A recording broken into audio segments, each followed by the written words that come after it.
How you doing, guys? I'm Fastidious, and welcome to my channel. So this morning we got 6 brand spanking new champions added to the game, Raid Shadow Legends. They're all really cool, unique champions. So in this video, I wanted to go over each one of their kits, review that with you guys, and then grade them out for both PvE and PvP content, and give them specific grades for every kind of player in the game. So early game players, mid game players, late game players, and finally end game players. If you're interested in all that, please stick around, but for now, let's hop on it. Fastidious. Fastidious. No time to waste, guys. Let's get right to it. So we've got 2 legendaries and 4 epics to get through. Let's start with the 4 epics. And keep in mind, all 4 epics we're going to talk about right now are the 4 epics that make up the Brogni fusion. That's the legendary fusion going on right now. Tremendous champion, but this fusion's super duper hard. So if you're a free-to-play, low spender, if you're just someone that wasn't totally prepared for this event and you don't know if you can pull off Brogni, pay attention to these 4. They're all really, really good. Okay, so Mordecai. We've got a Force Affinity champion from the Sacred Order, support type, the A1, Purgatory. Attacks 1 enemy, has a 30%, books up to 45% chance of decreasing the target's turn meter by 10%. This is then a 60% or booked out to 75% chance if the target's under HP burn. His A3 does have HP burn, so this is a condition that you probably could be easily met. However, I really don't like this move. A lot of the newer epic and even rare champions, when they don't have anything interesting, when Flareon doesn't have anything interesting to put on the A1, they just throw like a small turn meter reduction. I don't like that at all. I mean, it's better than nothing, but it's pretty boring. Time's Undoing, his A2. I like this one even less. Is it useless? No. But let's go through it. Has a 75% chance, it takes 4 books, then you can finally get it down to a 3-turn cooldown, 100% chance of decreasing the turn meters of all enemies by 15% and filling the turn meters of all allies by 15%. So why is this move disappointing to me? We actually have to leave the Sacred Order and go all the way down to Demon Spawn and then go all the way down to rare champions and go all the way to a farmable rare from Brimstone Path stage 12. Diabolus has the exact, the A3. Diabolus has the exact same move. Granted, it's on a 4-turn cooldown, but she's super duper easy to book, and she's a farmable rare. So I'd like to see a little bit more out of a brand new epic champion on the A2. However, if we hop right back on in, where's Mordecai? We go to the A3, this kind of makes it all worth it, and this is why I think a lot of people might go out of their way to fuse this guy if they're not going to fuse Brogni. So, books down to a 4-turn cooldown. You'd love to see 3, but 4 turns still really cool for this move. 75% booked out to 100% chance of placing HP burn, debuff on all enemies for 2 turns. Places an increased attack buff on all allies for 3 turns. Pretty cool. You don't see buffs for 3 turns that often. If you put lasting gifts on this guy 30% of the time or whatever, it could last for 4 turns. However, it's all about the HP burn. AoE HP burn is a rare thing. I don't know if there's a single other epic in the game besides Ultimate Gallic that can do it. Ashok the Wendering can do it, but that's very conditional on if the enemies have higher attack or defense, or vice versa, relative to the other, I mean. But this move is super duper cool, and even though he's Spirit Affinity, so you might think AoE HP burn, that's amazing on the Spider. Oh no, Spider 20 is Spirit Affinity, so this is weak against that. This move doesn't hit. It just places an HP debuff on all enemies. So he actually can't weak hit. So if you pump this guy full of accuracy, he's gonna land those. Maybe you make him your tank. He's got quite good base. The HP's actually really up, but good defense. So he'd be hard to build as a tank, actually, now that I'm actually saying it. However, he'd be easy to build with accuracy, because if you randomize your lead, if you had to, you couldn't get the accuracy numbers up high enough. If you're an earlier mid-game player, you get 40 accuracy from running him in the lead. So I think just for this move, he's going to help a lot of people that have stalled out after Spider 16 or 17.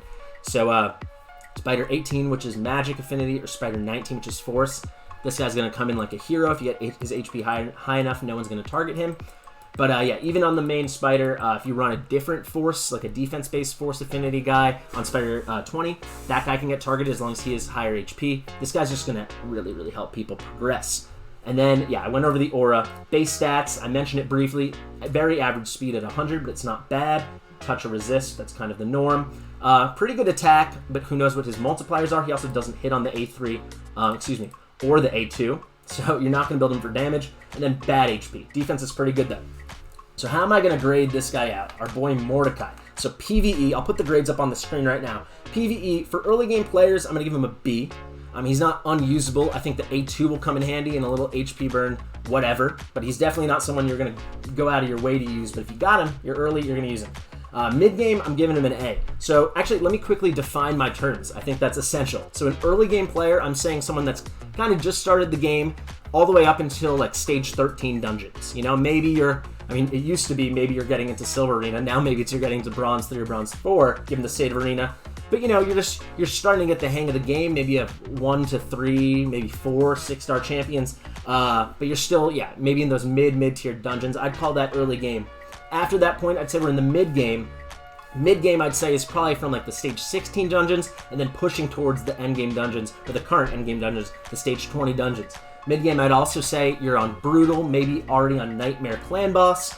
And then arena-wise, I can't really give you a measurement now because Arena's such a mess. But you've got a decent team going. You got 460s. You've got a nice little cleave going. You got a little tanky option going. That's what I'm going to call the mid-game. Late game is basically like you're done with the game, except maybe you need to push onto Ultimate Nightmare. Maybe you can't. Maybe you're only barely 4-keying it, or you're not even at a 4-key yet. Maybe you're clearing the normal Doom Tower, but not the hard Doom Tower. This kind of thing. Maybe arena-wise, you're actually pushing into low gold, if not towards gold 4. Again, arena's a mess. But this kind of thing. I think Clan Boss is a great way to gauge how late on you are. At this point, it's really dungeons. Are you towards stage 19, 20 and like all the dungeons? And then are you moving on from Nightmare Clan Boss already? And then endgame, of course, is you kind of beaten all the content, right? Maybe at the point of endgame, or even late game, you're just working on like speed tuning, getting the fastest runs possible. Maybe you're pushing plat. Maybe you're going to try to finish out hard Doom Tower. Doom Tower's a great gauge. If Doom Tower's your sole focus, maybe you're just wrapping up faction wars. I'd say that's an end game player. Okay, so B for the early game, I explained that. I'm going to give him an A in the mid game for exactly the reason I just said. Mid game is you're at like the stage 16 dungeons. Keep in mind, we're talking about PvE. Stage 16, but you need to make that push to get better. This guy is as good as it's going to get for Spider. You know, if you're stuck at stage 16 and you're able to fuse this guy and you don't go for Brogni, this guy's going to push you at least to 19. And if you build him well, if you're getting to that point, hopefully your gear is good enough, he's going to push you at least to the late game Spider, right? Late game, I'm giving him a B-. The only reason I'm giving him that is because maybe you're still having to use him in Spider. Maybe you haven't pulled those enemy max HP champions or a better HP burn champion. So he still might play a role in a late game account. However, as you try to get those numbers down for Spider and stuff like that, B-. Also, I see him having absolutely no usability on the clan boss, basically anywhere outside of early game. I mean, you get the HP burn here and the attack up. Maybe you need a touch of accuracy early game, even mid game to reach your levels, up your gearing. I don't know. And then end game PvE, I'm giving him a C. I don't see him using the Spider at all at that point. I mean, you probably have enough champions that you don't need him. And then maybe Doom Tower. You know, AoE HP burn kind of can have a role. Who knows? PvP, I'm going to go through it really fast. I mean, I'll give him a B for early game players just because you've got this big, long-lasting increased attack. And a little AoE HP burn couldn't hurt. This move also, I mean, similar to Diabolus, but she's also, I'd give her a B, if not a B+ or something for early game arena. This is a good move. And then, of course, mid-game, I'm giving him a C. I see the stuff already falling off. Maybe if you're absolutely desperate and you didn't want to build a Spirit Host, you could use him as your increased attack. And then I'm giving him an F for late game and end game. He's not going to, in PvP, he's not playing any role there. So that is our boy Mordecai. Now we're going all the way down to the Shadowkin. This guy, I think, is my favorite of all the new ones. I'm not going to say he's the best of all the new epics, but he's tremendous. So we got Fenshi. I think this guy is a PvE monster. Let's go over the kit. So the A1, Hate Blades. Attacks one enemy 3 times. Each hit, when booked up, is a 40% chance of placing a 30% decreased speed debuff for 2 turns. So you got 40% chance when booked, triple hitter. He's probably landing. Good chance he's going to land that. Really, really good. Attacks one enemy, we got nowhere to run here. Attacks one enemy, triple hitter, again, another multi-hitter. Each hit is a 50% chance, books up to 75% chance of decreasing the target's turn meter by 15%. So 75% chance, this comes down to a 2-turn cooldown.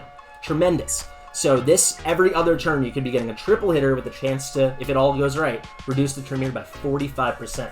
I think a lot of us already know what dungeon this guy's going to be a monster in.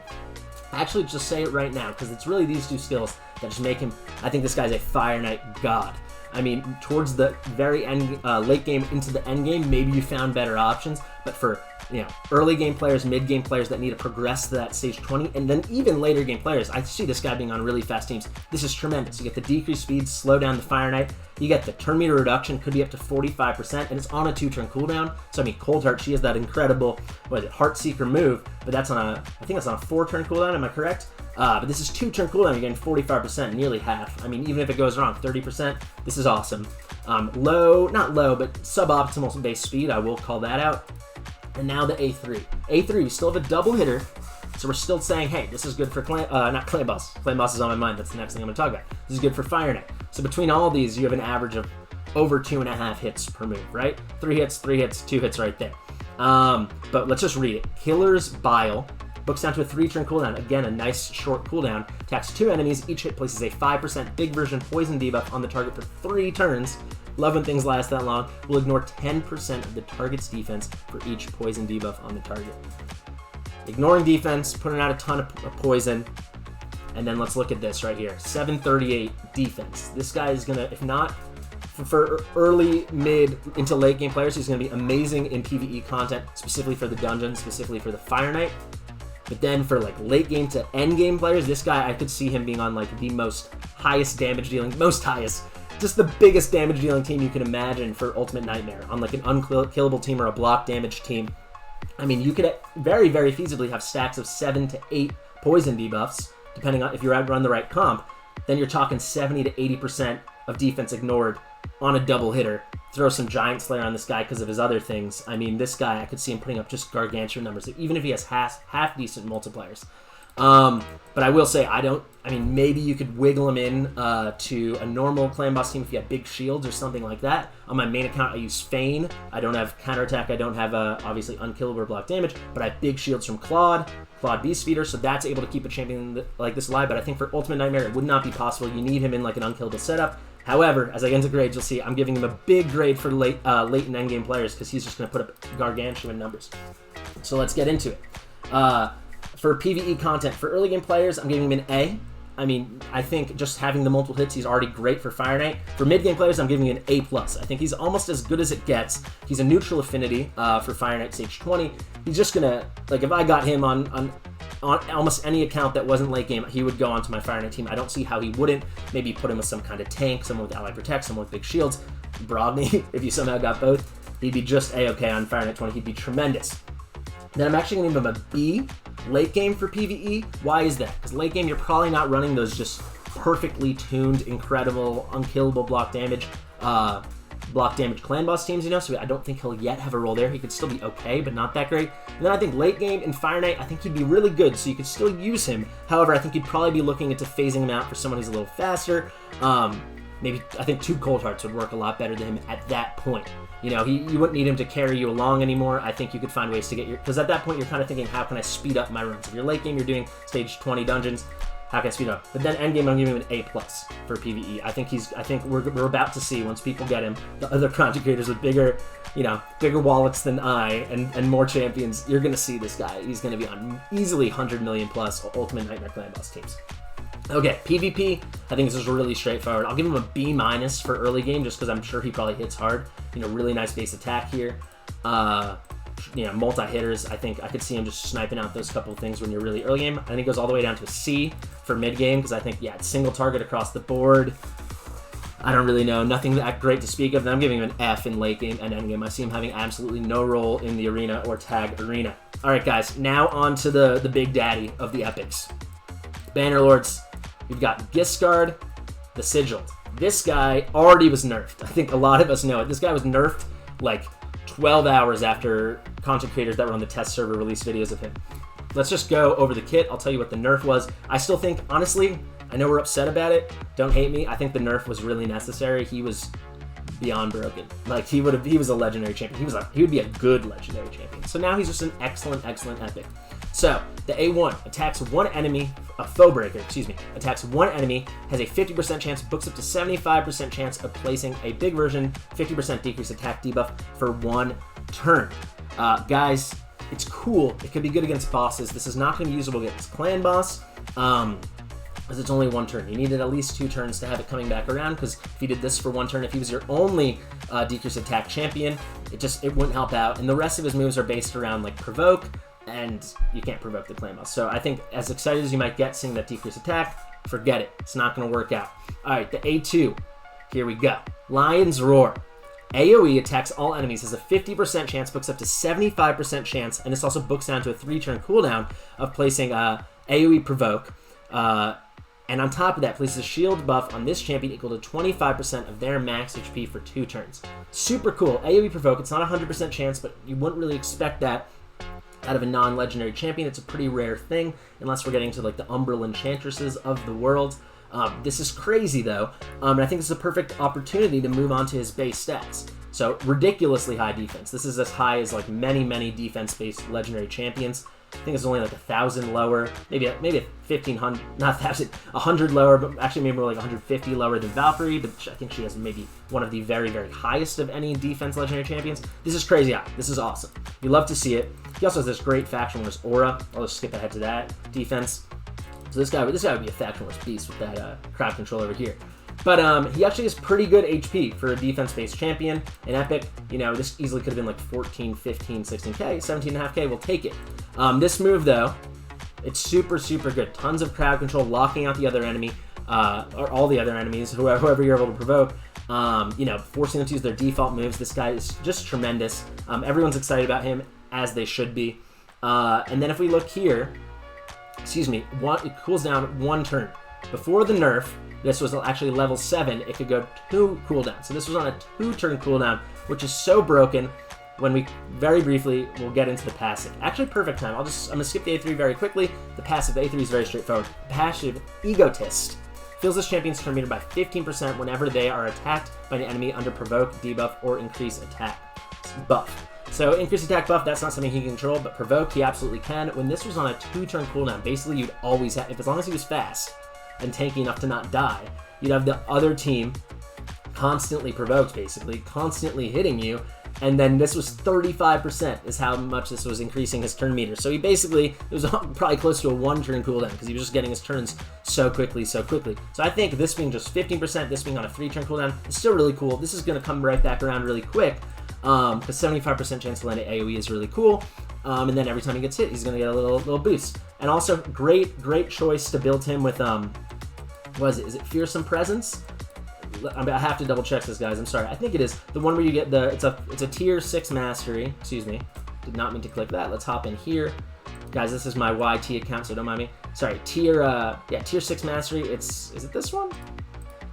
Oh, shoot, guys, it's here. Fearsome Presence, yeah, increases the chance of all the CC debuffs. I think getting into that 80% chance could make a really good impact on him. Stu Gaming, I saw him shout that out. It's something wouldn't have immediately come to my head, and I think that's a really great idea. All right, let's wrap up Giscard, get the grades, and keep it moving. We got 1 more epic after this and 2 legendaries.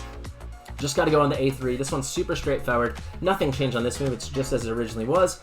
2 books it takes. Go to a 3-turn cooldown. Places a 60% big version increased defense buff, and then big version 50% increased attack buff. AoE for 2 turns. Really cool. I mean, this is really usable. This is unbelievably usable. And the A1, a little gravy. You know, this is fine for an A1. If we look at books here, 5, 5, 2, 12 books.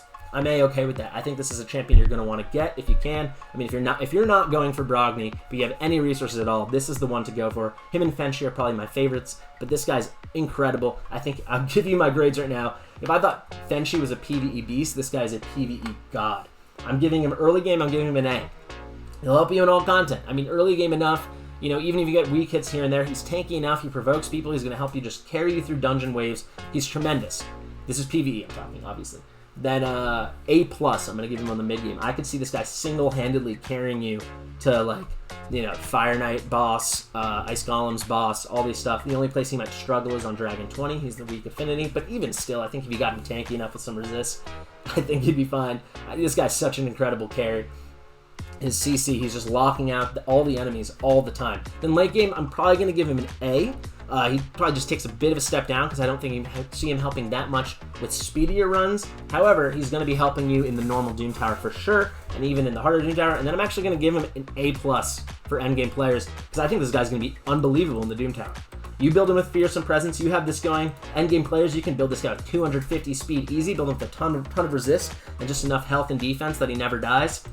Throw a healer there. This guy his turns are coming back around absolutely constantly. I mean, he is going to just totally lock out the other team. It doesn't matter if you face 3 Martyrs and 2 Valkyries, you're going to be A-okay.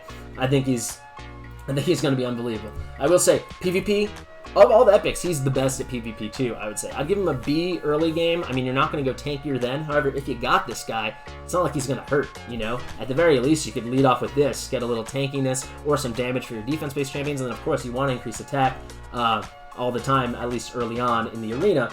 Then I'll actually, what am I going to say? Where am I? Yeah, then I'll actually give him an A-. I'd say he just takes a small step back. Sorry, let me just make sure this is all good. I'm going to give him an A-, takes a small step back in mid-game arena, because you're probably going with those cleave, speedier setups. This guy's going to be more of a long drawn-out kind of fight, but he still would be very usable. Give him a B in the late game, because I don't see him having such play, maybe on defense, and then probably C for endgame players. I mean, he could still make appearances on tag team, he could still make appearances on normal classic arena defense, even on offense. If you really wanted to tank it out, I could see it working, but there are better choices for sure, like Umbral Enchantress I mentioned. Maybe once by the time you're at endgame, you might have the kind of champions like this. All right, let's get to our final epic champion. Where's she hiding? Where's he hiding? Excuse me. He's barely a he at this point, though. He's demented beyond belief. We've got Skimfos the Consumed. He is a Demon Spawn attack-based champion. He's Void, so pretty cool that he's Void. This guy is weird, man. I'm going to go over his kit. Some of you guys probably have already seen it. It's a strange kit. A1, kind of similar to a couple of the champions we've seen. Fenshi comes to mind right away. We got a double hitter. First hit is a 35% chance. This books up to 45% chance of placing a big version 30% decreased speed debuff for 2 turns. Second hit is a 35, books up to 40% chance of decreasing the target's turn meter by 10%, just a little bit.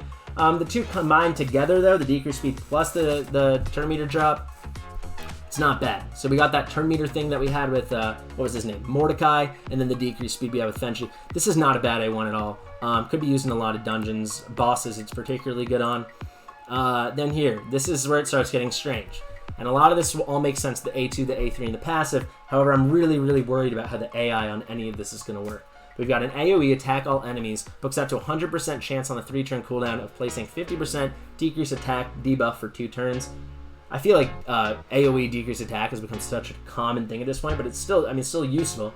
And then after attacking, transfers all debuffs except for the CC ones, stun, the crowd control ones, stun, freeze, sleep, fear, true fear, and provoke from all allies to this champion.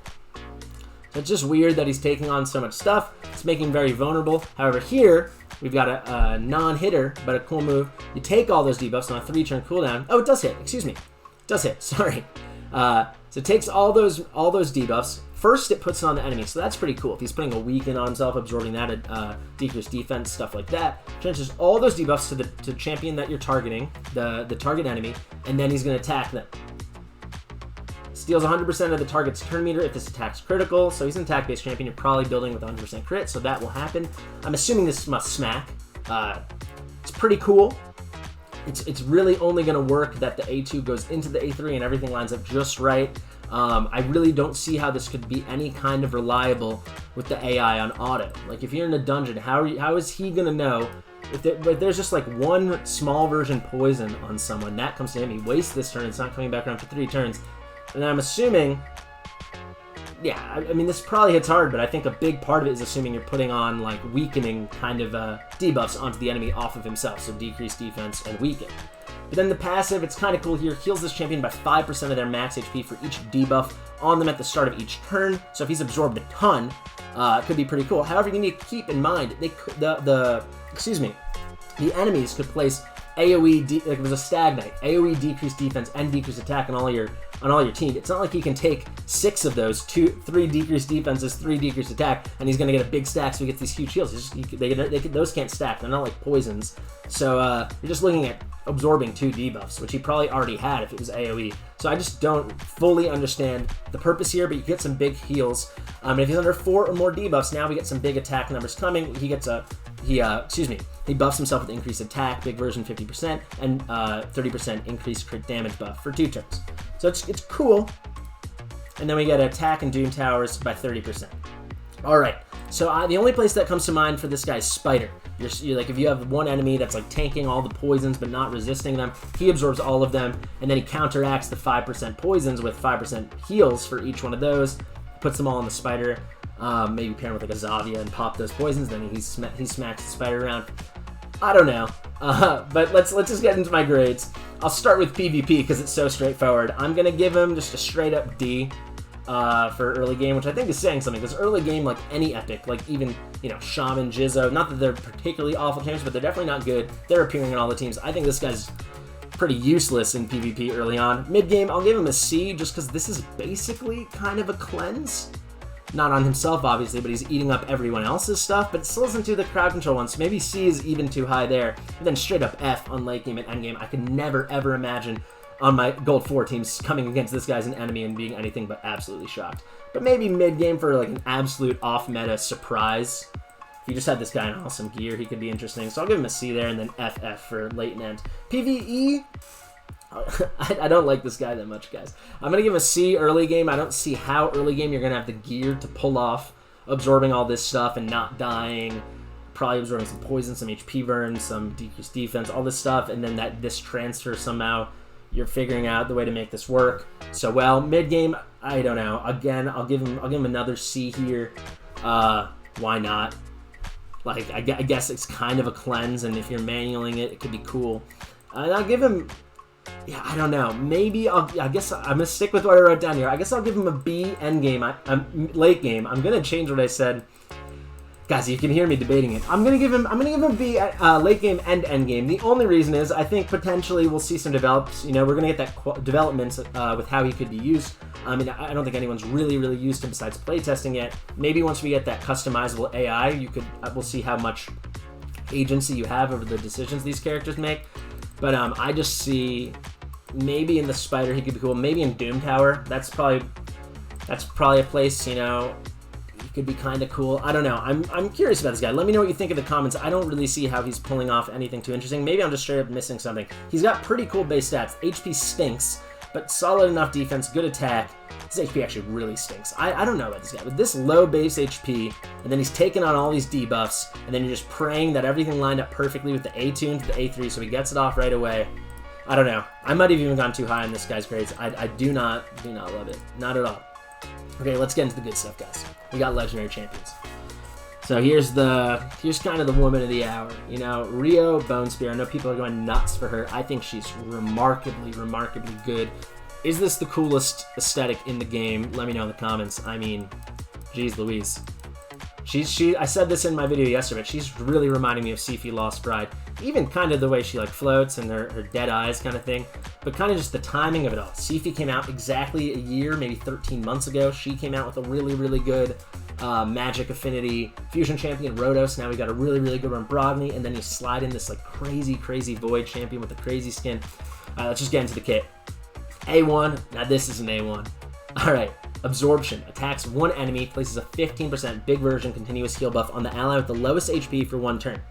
Also will place a 7.5%, so small version continuous heal, all allies with under 30% HP or less. I just said under. With 30% or less, also known as under, for one turn. So that's pretty cool. I mean, the second part's niche, but it sounds like the continuous heal, the big version, is going on even if the lowest champion's at like 92% health. It'll still happen. Really cool A1. She's also quite fast, guys, at 105. I'll get into her base stats in 1 second. Pressure points. This move is bonkers. You can just see all the red here. I've never seen this many debuffs on a move. I went over it earlier. Let's talk it through, but there's almost no debuffs missing here. Places a stun debuff on a target enemy for one turn. Okay, pretty cool. Single target stun. As well as an HP burn debuff. Okay, that's nice. So they're stunned and they're taking some some dot damage, some damage over time. Okay, cool. Okay, and a big version decreased defense buff. Okay, and a big version 25% weaken buff. Okay, and a 50% big version decreased attack buff. All right, and a 30% big version decreased crit rate debuff for 2 turns. Then you're gonna attack the target. So you're making this guy as like a shell of his former self or her former self. Whoever this target you decide to choose is. This is nuts. I think block buffs is tons of resist or block buffs is the only chance an enemy has against stopping all this stuff. This is crazy. This move is crazy. The only thing, not counting like other dot damage over time like poisons or other CC, because like you can't really stun them and freeze them. I think this is only missing decreased crit damage. So you basically this is the delete button. Comes down, you can add another, 25% damage, so I'm thinking this probably hits hard too, even though she's a support champion. I bet you this has good multipliers. And then on a 3-turn cooldown, a crazy move like this, I'm sure you want this girl going fast. You want the A1 coming back around, A2, and you're going to see the A3's really excellent as well. But this is like the delete button. I mean, as long as they don't block buffs up, she goes in and picks someone in the arena, in the Doom Tower somewhere. You just click this, and basically her or maybe one other person that comes right after her, they just end that person. All right, and then perfect body to A3. You need to put books into this one to make it good, but she's so worth your books. Oh my god. And she actually only takes, let's do some maths here, 4, 5, so 9, and then 5 here. So 14, it could be worse. And this you want to get this on a 3-turn cooldown, because that's crazy, because you're getting a strip, a cleanse of all your allies, remove all debuffs, then places a block debuffs on them for 2 turns, also heals them by 35% of their max HP, and a further 5% for each debuff removed from them. This move is so similar to Hack 1 Smash Lord, it's just a little bit better, I would say. His is on a 4-turn cooldown when booked, and he actually heals them, I think, by only 20% of his max HP. He's a great example, so I actually am going to pull him up for you guys to see. It's his A2. No, sorry, this is Longbeard. I'm so dense. Yeah, it's his A2, Rallying Bellow, so it's, again, a cleanse with the block deals for 2 turns, but it's on a 4-turn cooldown. If it's on a 3-turn cooldown like Riho's is, I mean, that's crazy. So he actually heals by 15% of his max, this champion's HP, where Riho, where's our girl? She's way down here, newest champion in the newest faction. She does it by 35%. However, Smash Lord is crazy HP. Then again, you could build her pretty high too, though. I mean, this is nothing to scoff at. It's nothing that great, but I'm sure it probably evens out, because Smash Lord actually has, for each debuff removed, you get a 10% extra heal. She gets 5%. I'm sure it meets in the middle really well. I have Hack 1 Smash Lord on my main account, and I've gotten heals for 125,000. I'm sure other people have done even better. It's crazy, and this move is going to be nuts, and it makes such a huge difference that this is on a 3-turn cooldown. She's bonkers. And then this passive is ridiculous too. When receiving any debuffs, end of story, instantly transfers them from this champion to the attacker. It just won't, only debuffs that can't be removed, so like Ghost Spawn and stuff like, is it Ghost Spawn? No, his can't be resisted. But you know, guys that can't be removed. This is crazy. This Reflect is just nuts. She's remarkable. She's remarkably good. So how would I rank her out? And then if that's not enough, brand new faction, give them a huge aura, 42% ally attack in the faction crits. I'm gonna give her just ever increasing ratings for PvE content. I'd say I'll give her a B+ for early game, just because as amazing as she is, a Kale would be better or something like that. I mean, you'll already have it, but I just, for that first couple weeks before you're even onto like stage 13 dungeons, I mean, she'd be great, but she's not gonna bust the game open like she eventually will. Then immediately I'd say mid-game, I'd give her an A. Like, she's gonna be almost perfect in everything. I mean, this cleanse is crazy. This passive's crazy. Of course, the delete button's crazy. Continuous heal, so good. And then I actually had her at an A- for late game, because you probably don't need, I'll keep her there. A- in late game, only because, for him and I, we're talking PvE here, only because you are probably trying to go faster and faster, and you don't need all this tremendous support. Even still, I could see you convincing me that A- is too low. And then absolute A+ endgame. I mean, for Doom Tower, she's a goddess. And that's kind of what it's all about, endgame right now, PvE-wise. I don't see it getting better than this chick. If you had her and Sifi, then, I mean, pack your bags, you're done for the day. All right, PvP. I will say here, again, a steep incline, but I think I got it right here. So I'm giving her a B early game. She'd be awesome. I mean, she's got the delete button, but early game, you kind of just want to cleave them. You want that AoE damage. You don't need that cleanse yet. She's good, and who wouldn't want it? So I'll give her a B, but you don't really need it. I'm actually going to still give her a B mid-game, because I don't see... It would take a really perfect setup and perfect gear to have the tanky kind of team you need to stall another team out, where she keeps coming in and deleting everybody one by one. Maybe if you paired with a lot of other single target or just one amazing nuker and she cleans up the scraps, maybe you could convince me B's too low there. Then like A+ for late game and end game. I mean, once you're into golden, for sure, once you're onto plat, maybe A super plus for end game. This champion, I don't see how she isn't going to be amazing. Maybe I'll be proven wrong, but I just think for end game content, she was built for it. Like she's got everything. She's got the cleanse, she's got the reflect, she's got the delete button. I mean, she is bonkers good. However, she's not my favorite. And we're going to my favorite right now. Man of the, not the hour, man of the like 17 days. This is a long fusion. Where is he hiding? Second to newest faction. Here's our guy, Underpriest Brogni. This guy is incredible. Or fight me on these grades. I won't waver. Let's get into the kit. He's a Magic Affinity Dwarf support type champion. Let's actually start with the base stats. These stats are nutty. A couple of them are nutty because they're so good, and one of them is nutty because it's so bad. The HP, this is really, really good on a support champion. He's not an HP champion. He has just about 23,000 health points. That's crazy. Really good defense, too. So this is tankiness right here, man. 1266. Honestly, decent speed for a dwarf that looks like this. You wouldn't think he'd have basically average to slightly above average speed, but he does. No great crit damage to speak of, but oh my god, this resists. Mountain King has this, and then maybe one or two others that aren't coming to mind, but 90 resist. Holy guacamole. Jesus. And then I will say, and this is worth mentioning because when we talk about the A2, it's important. 782 on attack. That's shocking. Support champions are based, their damage, for anyone who doesn't know, support champions, their damage is based on attack. I'll show you right here. It's gonna be hard. I'm sure, like, you know, all those endgame content creators, they'll be able to put this guy in Savage Shed and smack around. It's gonna be really, really difficult to do for 99.9% of us. That's shockingly low. Okay, the A1, Deep Crystal Scourge. Attacks one enemy, has a 45% chance of placing an HP burn debuff for 2 turns. You can get this all the way up to a 60% chance. HP burn debuff, so good for bosses, good for faction wars. Fine for an A1. He's all about the rest of the kit. The A2, man.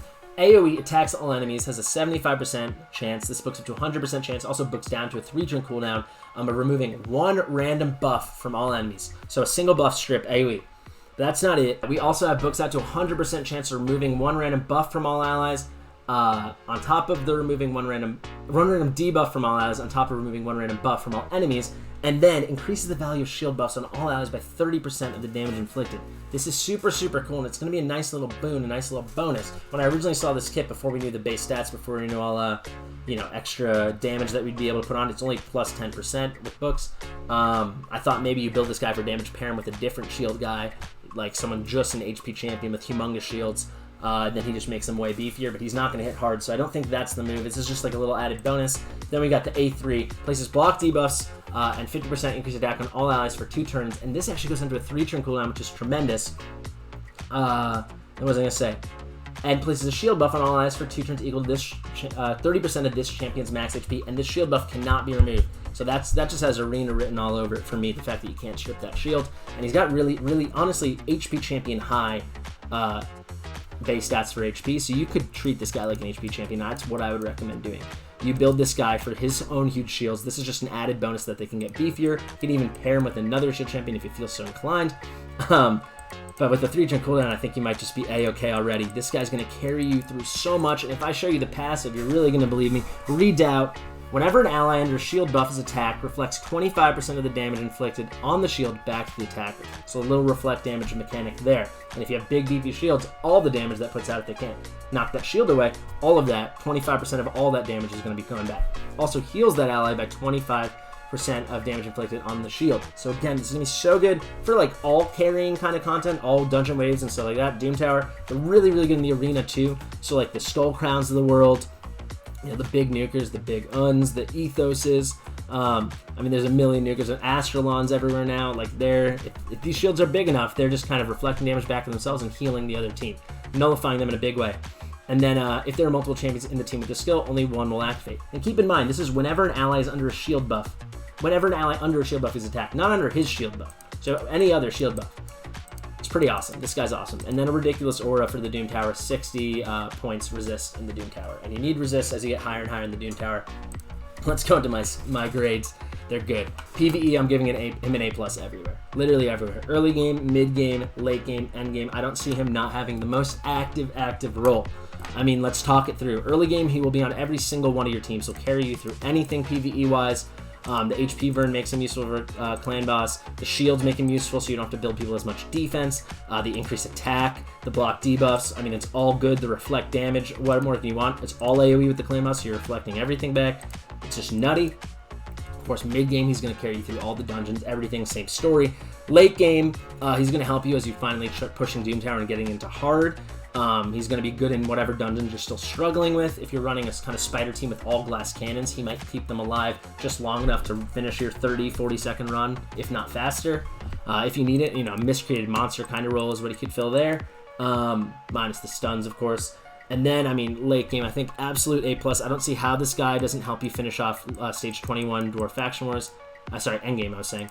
Dwarf Faction Wars, I don't see how he doesn't help you just really progress in the Doom Tower with everything. And with this aura, for sure, just ridiculous. And then PvP, he's still kind of awesome. I'm going to give him a B+ for early game, just because maybe it's easier just to build that starter cleave with your Diabolus, your Spirit Host, your War Maiden, your Kale, Elaine, whomever you got.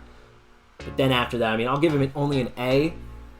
Only an A for, what was I going to say? For mid-game players, just because, yeah, again, maybe you just want to run faster, easier comps. Then I'm going to just give him A+, I'll say an A again. A for late game, because maybe you just don't want to go full tankiness. I'm going to give an A+ again for end game, because I just don't see how he's not fitting at least into your tag team arena. And as long as he has a role on any team end game, I think he's super duper viable.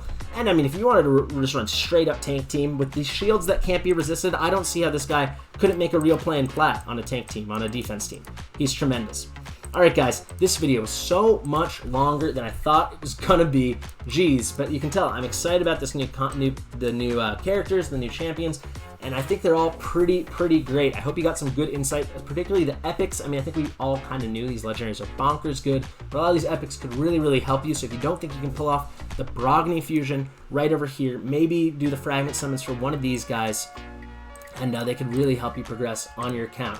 Anyway, guys, thank you so much for watching. If you watched the whole way through and stuck to the end, you're a hero. Thank you. If you like my content, consider liking and subscribing. You know, it's free to play, it's free to click. All this being said, I'll see you in the next one.